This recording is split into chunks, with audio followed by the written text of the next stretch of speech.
मंडळी, राज्यात विधानसभा निवडणुकीचा माहोल सुरू झाला आहे। त्यामुळे प्रत्येक मतदारसंघातला उमेदवार आणि मतदारसंघातलं वातावरण याचा अंदाज घेऊन प्रत्येक पक्ष निवडणूक लढवेल।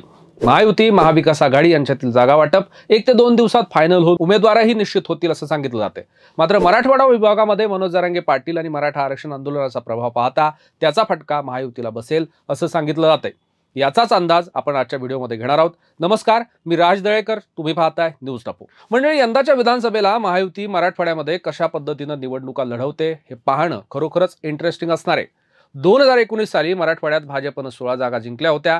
त्यावेळच्या शिवसेनेनं 12 जागांवर विजय मिळवला होता। राष्ट्रवादी आणि काँग्रेसनं प्रत्येकी 8 जागांवर विजय मिळवला होता। त्यामुळे तेव्हाचा विचार केल्यास महायुतीसाठी मराठवाडा पोषक होता असं म्हणायला हरकत नाही। मात्र आजच्या घडीला महायुतीसमोर मनोज जरांगे पाटील मराठा समाजाचं आव्हान असणार आहे हे जवळपासही निश्चित आहे। त्यामुळे या आव्हानाचा सामना करताना महायुती नेमकी कोणती स्ट्रॅटेजी वापरते हे पाहणं देखील महत्त्वाचं ठरेल।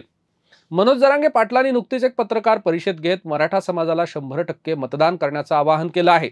महायुतीला आणि भाजपला त्यांची जागा दाखवून द्यायची अशा पद्धतीचा पण जरांगे पाटलांनी व्यक्त केलाय। मंडळी, आपण काहीसं मागं जर गेलो आपण 10 ते 15 दिवस, तर अमित शहा मराठवाड्याच्या दौऱ्यावर आले होते। तेव्हा छत्रपती संभाजीनगर इथं महायुतीच्या नेत्यांची महत्त्वाची बैठक अमित शहांच्या नेतृत्वात झाली होती। तेव्हा मराठवाड्यामध्ये आपल्याला 30 जागा जिंकून आणायच्यात, त्यासाठी आपण प्रयत्न करू असं शहा यांनी कार्यकर्त्यांना आणि महायुतीच्या नेत्यांना सांगितलं होतं। मात्र ग्राउंडवरती महायुतीच्या विरोधात नेमकं कसं वातावरण आहे याचा जर विचार केल्यास आजच्या घडीला राजकीय विश्लेषकांची वेगवेगळी मतं आहेत। लोकसभा निवडणुकीवेळी मराठवाड्यात छत्रपती संभाजीनगरची जागा वगळता महायुतीला एकाही जागेवर मराठवाड्यात विजय मिळवता आला नाही। केंद्रीय मंत्री असणारे रावसाहेब दानवे आजवर कधीच पराभूत झाले नव्हते, त्यांचा देखील लोकसभेला पराभव झाला। बीडमध्ये पंकजा मुंडेंना पराभूत करण्यात आलं। त्यामुळे त्यावेळची असणारी मराठा समाजाची प्रतिक्रिया यंदाच्या विधानसभा निवडणुकीवेळी जर कायम राहिली तर त्याचा फटका भाजप महायुतीला निश्चितच बसेल असंही सांगितलं जात आहे। विदर्भात आजच्या घडीला भाजप काहीसं पुढे आहे। पश्चिम महाराष्ट्रामध्ये महाविकास आघाडीनं अनेक नेत्यांना आपल्या पक्षात प्रवेश दिल्यामुळे महाविकास आघाडी प्लसमध्ये राहील असं सांगितलं जाते। मात्र मराठवाड्याच्या मराठा समाजाच्या प्रभावामुळे मराठवाड्यालगत असणारा बुलढाणा असेल, वाशिम असेल, यवतमाळ असेल किंवा सोलापूर असेल आणि अहिल्यानगर असेल या जिल्ह्यांमध्ये निश्चितच मनोज जरांगे यांचा फॅक्टर चालेल असंही विश्लेषण होतं आहे। दुसरीकडे भाजप देवेंद्र फडणवीस यांना मुख्यमंत्री करू पाहत आहे किंवा त्या पद्धतीच्या हालचाली भाजपकडून होत आहेत। फडणवीस यांना मुख्यमंत्री करणार असं निरेटिव्ह तयार करून त्या माध्यमातून भाजपच्या कार्यकर्त्यांमध्ये उत्साह तयार करायचा आणि पक्षाचं काम त्यांच्याकडून जोरदार करून घ्यायचं, या पाठीमागे असं कारण सांगितलं जाते।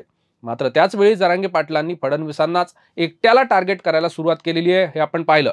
सुरुवातीपासून मराठा आरक्षणाच्या विरोधात फडणवीस आहेत, त्यांनीच मराठ्यांना आरक्षण मिळवून दिलं नाही असं वारंवार आरोप मनोज जरांगे पाटलांनी केले। त्यामुळे फडणवीसांच्या चेहऱ्याला म्हणजे मुख्यमंत्री पदाच्या चेहऱ्याला मराठवाड्यात निश्चितच विरोध होण्याची शक्यता आहे।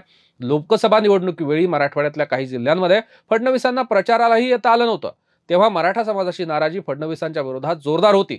त्यामुळे त्यातच फडणवीसांना मुख्यमंत्री पदासाठी भाजप जर पुढे नेत असेल तर त्याचा फटका हा निश्चितच मराठवाड्यामध्ये भाजप महायुतीला जबरदस्त बसू शकतो।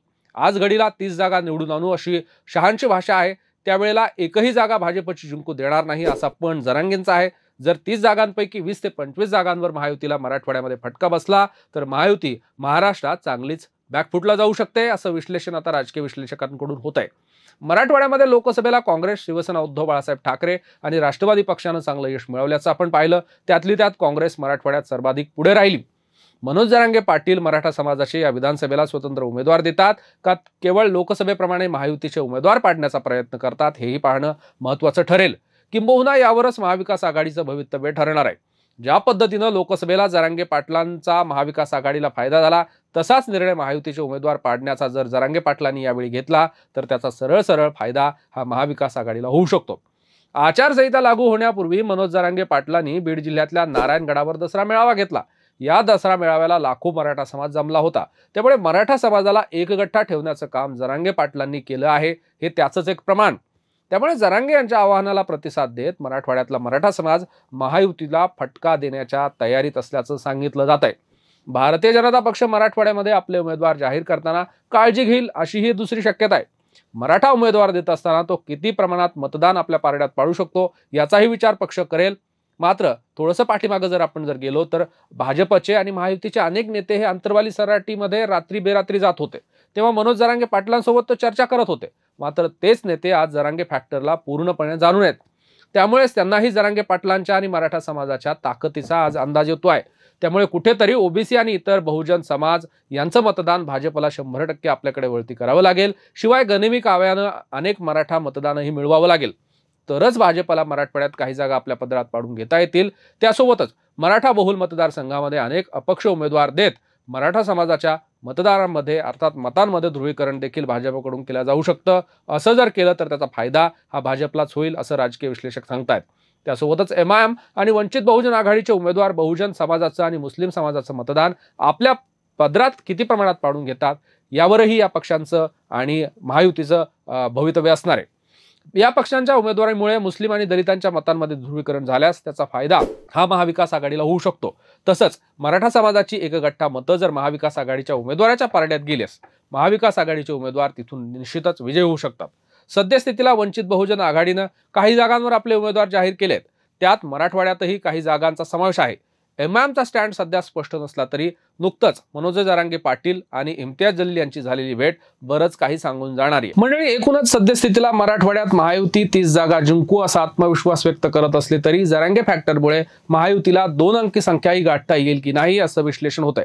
तुम्हाला काय वाटतं, भाजपला मराठवाड्यात किती जागा मिळतील याबद्दल आम्हाला कमेंट बॉक्समध्ये नक्की कळवा। तुर्तास वेळ झाली, इथेच थांबण्याची पाहत रहा न्यूज टापू।